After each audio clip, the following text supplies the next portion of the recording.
ओ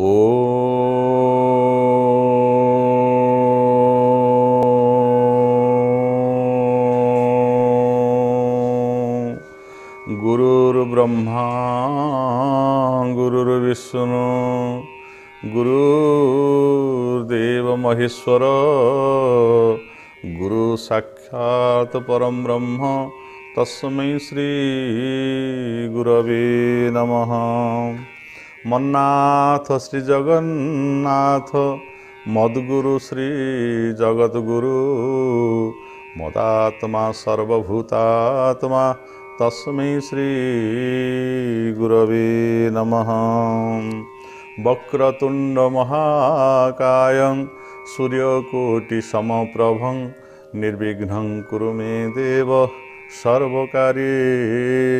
सर्वदा। ओम शांति ओम शांति ओम शांति। आज सुप्रभात रे ए मंगल मुहूर्त रे समस्तंकर मंगल कामना करी आमे पूर्व अध्याय जो सत्संग कार्यक्रम टी उपस्थापन करथिले एवं जेउठु आमे विश्राम देथिले पुनः सेही ठारु पुणी आरंभ करिया जाउछे। समस्ते धीर स्थिर चित्तरे जस्मरेद पुंडरीकाक्षं स्वबाह्याभ्यंतर शुचि अर्थात स्थिर भाव में बसंतु एवं मने मने टिके श्री पुंडरीकाक्ष अर्थात पद्म भली जार नेत्र एवं श्री भगवान को टिके मने मने चिंतन करंतु, इष्ट को गुरु को चिंतन करंतु, मन को स्थिर करनियंतु। तापरे आपण समस्त विषय वासना को मन भूली जाई एवं आपण भितर थिबा जड़ सठ कुटता कपटता जटिलता हिंसा वाद देश घृणा आकु समस्त कथा को दूर रखी बा भूली जाई निर्मल रे बा शुद्ध अंतकरण रे चित्त को रखी बा निर्मल चित्त होई आपण भगवतमुखी हुंतु, सत्संग श्रवण करंतु। निश्चिंत भाव रे आपण सत्संगर फल लाभ करिवे यही कामना करी आजर सत्संग आरंभ करिया को जाउछु। आमर पूर्व अध्याय रे जो प्रसंग चली थिला जे आमे जो वेद कथा कहूचे वेद किभली भाव रे सृष्टि हला बा वेद को किए प्रणयन कले कहुई जे कर्म ब्रह्मोद्भवं विधि समस्त कर्म श्री ब्रह्म ठारू आसी बा आमे जो कर्म करुचे जीवन रे साधारण कर्म नुहे भगवानमुखी जो कर्म करुचे आमे किभली भाव रे बसिबा किभली शोइबा किभली चलिबा आहार निद्रा एवं मैथुन किभली करिबा सृष्टि किभली संचालन करिबा रक्षा करिबा एवं आहार ठारू आरंभ करी समस्त कथा किभली भाव रे नीति नियम निष्ठ भाव रे आमे निजको परिचालन करी जने भल मनुष्य होई परिशेष रे भगवान को प्राप्त होबा से जो विहित कर्म ताहा से जो ब्रह्म आसुची शब्द ब्रह्म कर्म ब्रह्मोद्भवं विधि अर्थात ब्रह्म कहले एठी वेद कारण वेद जेहेतु भगवान ठारू भगवान को मुख निसृत बा भगवान को निश्वास वेद संभूत हैला निजे से ब्रह्म होइथिवारु एवं ब्रह्मवाचक होची ओम इति एकाक्षरं ब्रह्म ब्रह्म होची यही ओंकार होची ब्रह्मवाचक शब्द तेणु कह जाइछि प्रणव सर्व वेदेषु शब्द खे पौरुषं ऋषु प्रणव होची सबु वेदर मूल ओम तत्सत इति निर्देश ब्रह्मण त्रिविध श्रुतं ब्रह्मणा तेन वेदेश्च अर्थात ओं यही अक्षरटी को वेदवाचक व ब्रह्मवाचक शब्द होइथिबारु प्रत्येक यज्ञ दान तप पूजा आज व्रत आम जिते गुण शास्त्रीय कर्म करुचे तार मूल आम प्रणव को उच्चारण कर कारण प्रणव उच्चारण करवा जहाँ वेद पाठ करवा से कारण वेदर समस्त अंतर्निहित निगूढ़ रहस्य बा निगूढ़ तत्व यही वेदरे बा यही प्रणव ही अंतर्निहित भाव में अच्छी। तेणु ये जो वेद को प्रमाण होछि जे भगवान निजे स्वयं सृष्टि करिसेंती एवं से होचंती अक्षर ब्रह्म कारण कर्म ब्रह्मोद्भवं विधि ब्रह्माक्षर समुद्भवं अक्षर कहले से जार क्षय हुए ना जोड़े पुरुष कथा कह जाइए गोटे पुरुष क्षय पुरुष शरीर रूप बा जड़ रूपक जो शरीरटी अच्छी ये हूँ भूत प्रकृति द्वारा निर्मित यह प्रतिनिहत क्षय होउछि अर्थात दिनू दिन उणा हेउछि आयुष आउ एणिकी अच्छी केते बस प्रत्येक मुहूर्त माइनर्स ये प्लस किसी होनी जो दिन ठारू मनुष्य भूमिष्ठ होला मातृगर्भरु से दिन ठारू एठी बढ़ुनी एठी क्षय होइका जाउछि एवं ताहा संपूर्ण भाव में नष्ट हो एवं आत्मतत्व को जब विचार करी देखिबा जहाँ को कहला जे ब्रह्माक्षर अर्थात से अक्षर ब्रह्म ठारू ये जो ब्रह्म रूपक वेद आसला से अक्षर तांकर कौन प्रकार क्षय हुए ना ना तांकर बाल्य अच्छी ना जन्म अच्छी ना पौगंड अच्छी ना युवावस्था अच्छी ना वार्धक्य अच्छी ना मृत्यु अच्छी न जायते म्रियते बा कदाचित तांकर जन्म नाही बा तांकर मृत्यु नाही सेइथिपाई से हेले स्थिर तत्व कूटस्थ कहला ये कूटस्थ सी कुष्ठ अर्थात स्थिर भाव में सबू देखुं उपद्रष्टानुमंता च भर्ता अभोक्ता महेश्वर परमात्मेति चाप्युक्त देहे अस्मिन् पुरुषो परः से जड़ प्रकृतिर जड़ प्रकृतिर अंतर्निहित भाव में चेतनशील भाव में अंतर्निहित भाव में विराजमान करिसंती से होचंती कौन होचंती ना से पुरुष परः से होचंती परम पुरुष अर्थात प्रकृतिभ्य अचिंत्य खलुजे भावा नस्थांग तर्केण विभावयेत प्रकृतिभ्य परंग च तो नित्यं च प्रत्यक्षते अर्थात अचिंत्य खलुजे भावा जहाँ को चिंतार योग्य अवांग मानस गोच जहाँ को चिंता द्वारा मध्य चिंतन करा जाई पारे नाही जोठी वाक्य जाई पारे नाही अर्थात जतो वाच निवर्तन्ते अप्राप्य मनसा सह जोठी मन जहाँ को जाई परिबनी जोठी वाक्य जाई परिबनी तो केम चिंता करिवो तेणु से अचिंत्य पदार्थ जहाँ बोली कहुच्छे अचिंत्य खलुजे भावा नस्तांग तर्केण विभाज कौन से तर्क द्वारा आम कौन पंडित मान बस शास्त्र जुक्ति करवा जुक्ति तर्क कर सी कह यहाँ ठीक सी कह सहीटा भूल जुक्ति तर्क द्वारा ताको निर्णय कर केवल विशुद्ध अंतकरण में निर्मल स्थिर बुद्धि द्वारा तांकर प्रकाशित हो जो आम चित्त शुद्धि हो आम भर कूट कपट काम क्रोध लोभ मोह मद मत्सर्य आदि दूर हो ये अंतरटी तांकरी आड़ को उन्मुख हो सदा सर्वदा निरत ही तांकर भाव में भावित ही रही चिंतन शयन सपने किबा जागरण से आहार करू निद्रा करू मैथुन करू से कौन चिंता भी ता भीतर जहाँ भी करूना कहीं सब तांकरी ठारे ही निबद्धित हो अर्थात तांकरी भावना भीतर ही समस्त काम जदि हो इंद्र माने जदि तांको आड़ को उन्मुख हो जाइथिबे एवं से जो अंतकरण अत्यंत शुद्ध चेतनशील हो जाइथिबो से शुद्ध अंतकरण भितर से निजे अछंती तांकर प्रकाश हो जेभली भाव में सूर्य अछंती किंतु सेठी कौन होइछि ना मेघमाला द्वारा ता आवृत हो जाइथिबारु मेघखंड द्वारा आवृत थिबारु दिवस रे मध्ये हम सूर्य को दर्शन करि पारु नाहंती अंधकार भली प्रतीयमान होउछि धीरे धीरे जदि आमे से जो बादल गुड़िक जदि पवन द्वारा जदि दूरे जाए ताले सूर्य अछंती प्रकाश हेबे सेमति आम समस्त हृदय भितर से निजे थिबारु आम भितर स्तर स्तर भाव में कामना बासना रे आमे जर्जरित होइथिबारु काम क्रोध क्रोध लोभ मोह मत्सर्य रे आमे जर्जरित होइथिबारु परस्त परस्त होई तांको उपरे बादल ढांकिला भलिया बा मेघर आवरण थिला भली ता आवृत हो जाइछंती अर्थात आम भितर आत्मचैतन्य भाव बा ब्रह्म भाव गुड़िक आवृत हो रही जदि आम धीरे धीरे आम साधना माध्यम सत्संग शुणी शुणी गुरुंकर कृपारू आम भीतर जदि से आवरण गुड़िक धीरे धीरे सब मुक्त होताल आमर से शुद्ध अंतकरण भितर से आत्मचैतन्य प्रकाश हम आम जापर ना ता छड़ा आउ अन्य कौनसी उपाय ना विषय जाना कारण जेहेतु से इंद्रिय द्वारा ग्रहणीय नुहति कौन इंद्रिय द्वारा से ग्राह्य हो पारे ना मन मध्य चिंता कर मन तो जाने केमी चिंता कर आप सीना कौन विषय जानिले सीना चिंता करेंगे आपड़ केमी चिंता करेंगे तेणु ताहा चिंतार योग्य से नुहति केवल तांकरी कृपा हेले अंतकरण शुद्ध हेले से शुद्ध अंतकरण भितर तांकर प्रकाशित हो पार तेणु से जो मौलिक रूप से जहाँ कहुच्छे वेद ताहा कौनसी शास्त्रज्ञ पुरुष बा कौनसी कवि कौनसी सम्राट बा कौनसी ज्ञानी मान द्वारा ताहा नुहे ताहा संपूर्ण भाव में भगवान ठारू आसे प्रेरित भगवान ठारू बा परम ब्रह्म परमात्मा ठारू प्रेरित होउथिबा ज्ञान ताहा होउछि वेद से वेद को व्यास होउचंती सेतबेले समय गुरु परंपरा भितर जन होउछन विशाल बुद्धि अर्थात अत्यंत मेधावी व्यास एवं अत्यंत ज्ञानी अत्यंत गुणी एवं तांकु कहा जाए समस्ते स्वीकार करिसेंती व्यासाय विष्णु रूपाय से निजे विष्णुंकर साक्षात अवतार थिले तेणु से कौन कले निजे वेद कथा बुझीचंती कारण भगवान निजे विष्णु वेदव्यास रूप वेद को बुझेवाई वेद सीना प्रणयन वेद कथा आम जाना केमती से ज्ञान कारण तदुक्तं वेदवादेशु गहनं वेददर्शी भी वेदरदर्शी मैंने वेद कथा जानी ना वेद पढ़ी पाठ कर अज्ञ तो निजे भगवान व्यास रूपे आसी जे गुरु परंपरा आम जहाँ व्यास पूर्णिमा भाव में गुरु पूर्णिमा को ही आम भावुचे व्यास हूँ समस्त गुरु कारण आज उच्चिष्ट सर्वशास्त्र अर्थात जिते शास्त्र देखुए से व्यासंगर उच्चिष्ट अर्थात व्यासंग द्वारा ही समस्त प्रणयन हो अष्टादश पुराण कथा कहतु वेद वेदांत चतुर्दश विद्या जहाँ कि देखुं आप वेदांत दर्शन पर्यंत ये सब व्यासंग द्वारा निबंधित जब व्यासंग द्वारा यह हो न था सरलीकृत व्यास जदि आमको बुझे न था सरल भाव में लिखि न था आज आम किसी जानी न था बुझीपार न था तेणु व्यास आम समस्त चीर नमस्ते नमस्ते व्यास विशाल बुद्धे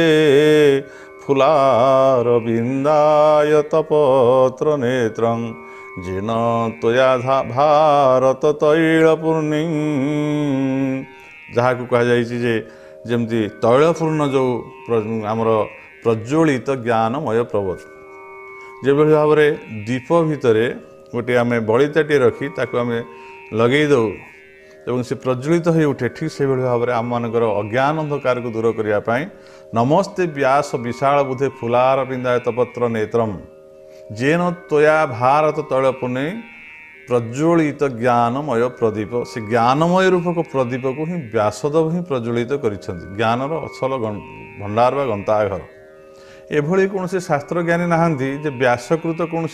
पुस्तक व शास्त्र को अध्ययन करना समस्त गुरु व्यास से व्यास देखिले जे जेतले घोर कलिजुग आसूची आपणकर धीरे धीरे मनुष्य आयुष कमी जाऊँगी से अल्पज्ञ हो जाती से विषमुखी हो जाती आ घोर कलिजुगे कलौ पाप जुग घोरे तपहीन अति दुस्तरे निस्तार बीजमे तावत ब्रह्म मंत्र से साधन किभली भाव में अल्पायुष स्वल्पवृता अर्णाधीन सब प्रिय जो समस्त अर्णर अधीन होइजिबे हारन हारन बुलुथिबे गोटे प्राणी अर्णर जोगाड़ कर खाद्य जेपर्यंत न खाई न पुरीची पेट तार ब्रह्मज्ञान हम नहीं कि सी कौन मन लगे तार कारण मन चंचल रहार खोजुव सब आहार खाई सारा पर मन शांति हम तो आहार को जोगाड़ करने जड़े लोक दुईटी हाथ जोगाड़ करुव कलिजुगे 10 प्राणी कुटुंब होते कुटुंबी हो जाइए गृह मेधी हो जाइए तो गोटे हाथ रोजगार कर दुई हाथ रोजगार कर सहस्र हाथ खाऊे समस्त केते रोजगार कर आण नाना आदि समस्या कलौ पाप जुग भरे तपहीन अति दुस्तरे अत्यंत दुस्तर अत्यंत समझे तपस्याहीन होइजिबे कहार तपस्या किसी नथिबो कहार साधना किसी नथिबो एवं साधना एवं तपस्याहीन भाव में प्रत्येक व्यक्ति मान जिते बास करुवे से समय आ साधना नहीं ना कहार तपस्या नहीं तेणु जब साधना कि तपस्या नहीं ताले से समय किभली भाव में से माने कथा को बुझे बा ज्ञान को से जानीपर से कहगला जे वेदव्यास आसी से बड़ चिंतामग्न हेले जे समस्ते विश्व प्रति आकृष्ट हो जाउछंती अर्थात शरीर धर्मी समस्ते हो जाउछंती शरीर केमती खाइब शरीर केमती रोजगार करके शरीर को केमती बलिष्ठ करिवो परिपुष्ट करिवो शरीर माध्यम केमती भल देखिवो कान भल शुणिवो एवं चर्म द्वारा केमती सुख स्पर्श अनुभव करिवो आहार निद्रा मैथुन द्वारा केमती मनुष्य सुख पाइब ये समस्त कथा मनुष्यता सारा जीवन जाक मुझे बुद्धि देली जिते विवेक देली जिते ज्ञान देली सबुगुड़िक समस्त से ही विनियोग कला किंतु मु किए बा भगवान किए बा ब्रह्म किए बा आत्मा किए और तांको द्वारा समस्त कार्य निबोधित हो ये कथा को से केबे बुझीपार ना जो मनुष्य ये कथा को बुझीपारुनी से केमती से ज्ञान दिज्व बहुत ज्ञानी है मनुष्य बहुत विद्या अध्ययन कला से विद्या मध्य कौन कला से आत्मा कथा जानिलानी से इंजीनियर है से डाक्तर है से नृत्यकार है से संगीतज्ञ है से वाद्यकार है से विभिन्न कुशल है आकाश में उड़िला एरोप्लेन तैयारी कला रॉकेट तैयारी कला बम तैयारी बहुत कथा बहु ज्ञान अधिकारी है किंतु आत्मज्ञान प्राप्त है कि ब्रह्म ज्ञान अर्थात क्या द्वारा से बुद्धि प्राप्त हो द्वारा से मननशील हो आज क्या द्वारा शरीर को परिपुष्ट कर आज बहुत आम पैसा रोजगार करवा पैसा माध्यम आम बहुत भिटामिन आनी खाइबा एवं आम बहुत प्रकार पदार्थ को खाद्यपेय खाई भल घर आमर गृह निर्माण कौशल गोटे भल गृहटी निर्माण करवा से आनंद शोवा खाइबा पीवा गाड़ी में भ्रमण करवा सबू आम करवा किंतु जदि से आत्मचैतन्य जदि आम ठार शरीर बाहरी जी डिटाच हो सर बाहरी जी शरीर थी क्रियाशील से हेबे नहीं आम आ गाड़ी चल पार ना घरे शोपार ना घरे क्यों रखो ना आम स्थिति किसी रही आम दुर्गंध हो पचिजा सड़ीजा पोड़ीदेवे पाउंस हो माटी जिनस माटी मिसीज ताले कहापाई आज ये सब कथा चली जहाँपाई शरीर टे सुंदर होती जहाँपाई मैं एत सुंदर कथा कहूचे गीत बोलुचे नृत्य करुचे आम समस्त प्रशंसा पाऊे आज ज्ञानी गुणी बुद्धिजीवी सबकि तार मूल कारण होती से ब्रह्म महात्मा जब सी न था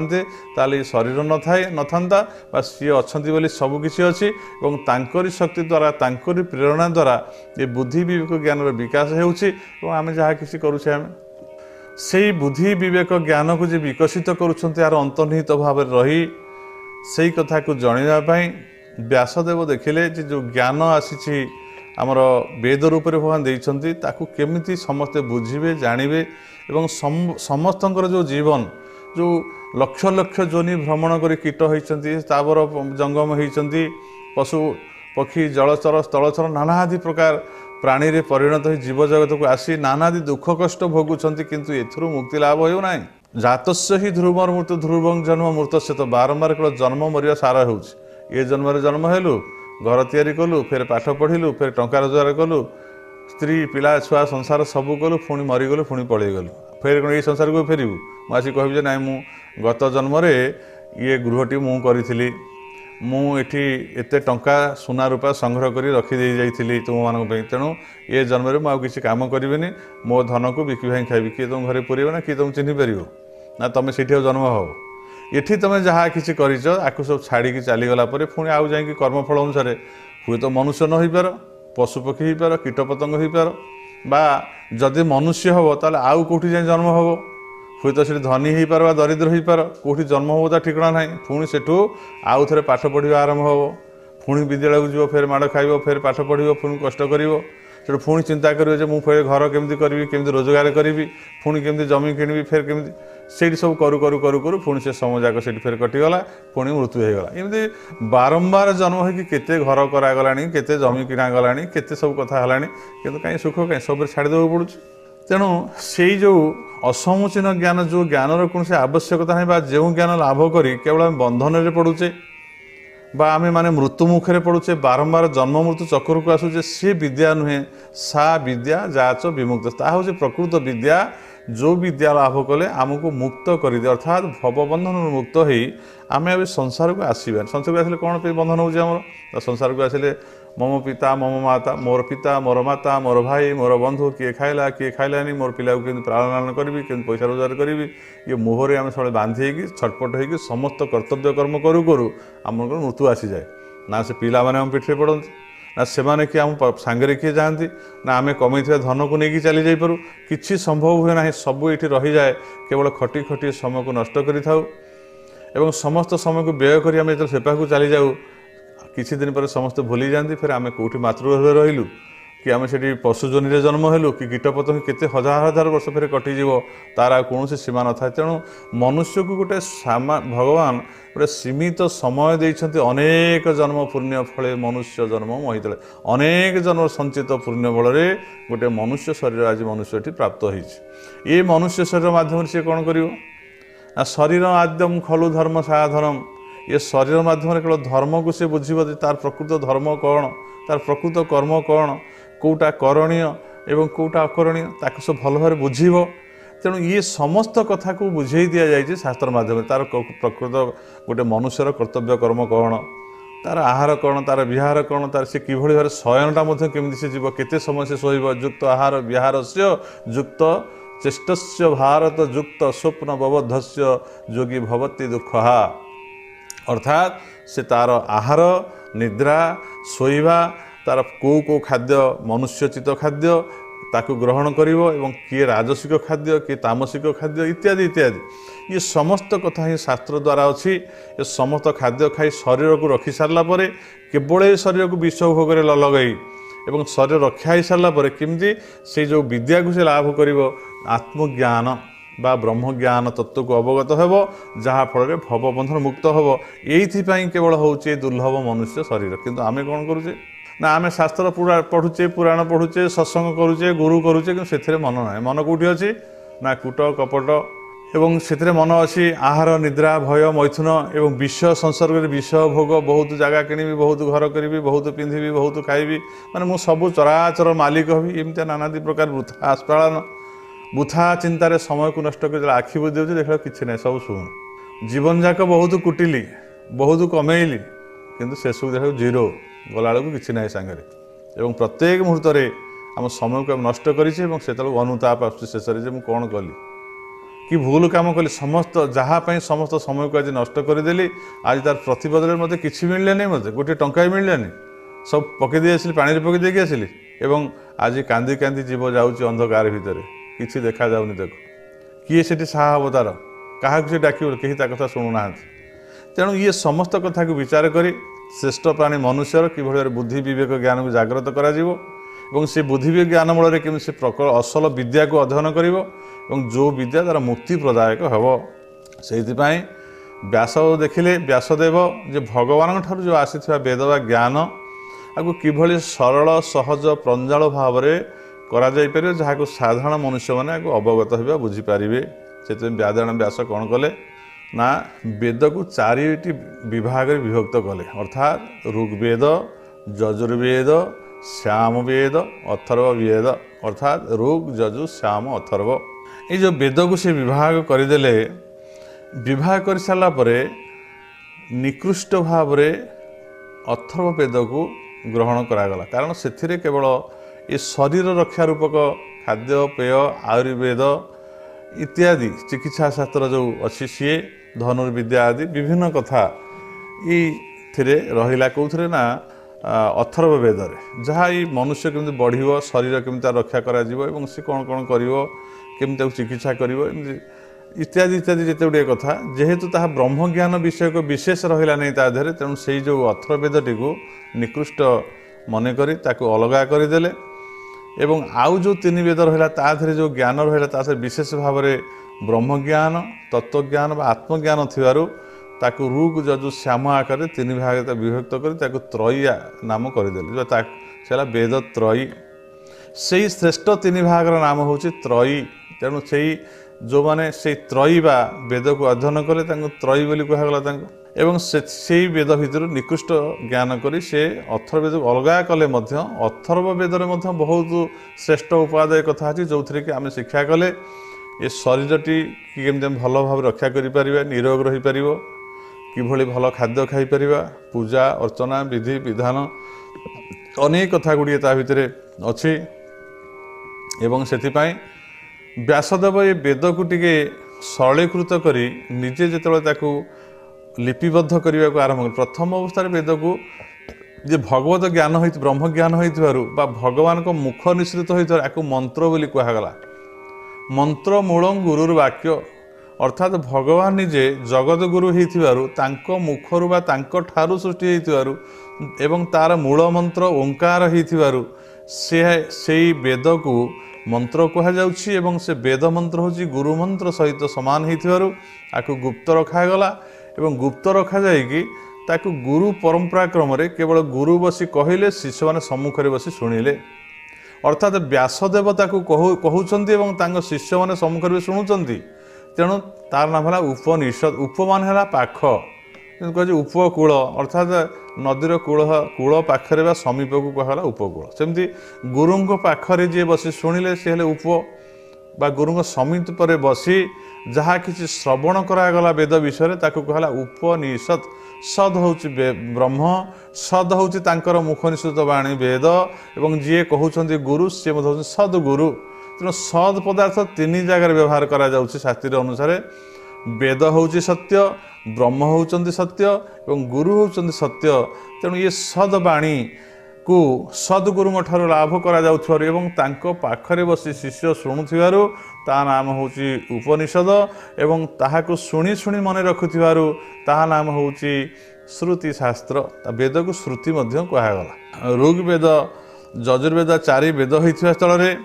ଶିକ୍ଷା, କଳ୍ପ, ନିରୁକ୍ତ, ଛାନ୍ଦ, ଜ୍ୟୋତିଷ, ବ୍ୟାକରଣ ପ୍ରଭୃତି ଷଡ଼ବେଦାଙ୍ଗ ଏବଂ ମୀମାଂସା, ଧର୍ମଶାସ୍ତ୍ର ଏଗୁଡ଼ିକୁ ସମସ୍ତ ଗୁଡ଼ିକ ଚତୁର୍ଦ୍ଦଶ ବିଦ୍ୟା ନାମରେ ନିଆଯାଇଛି।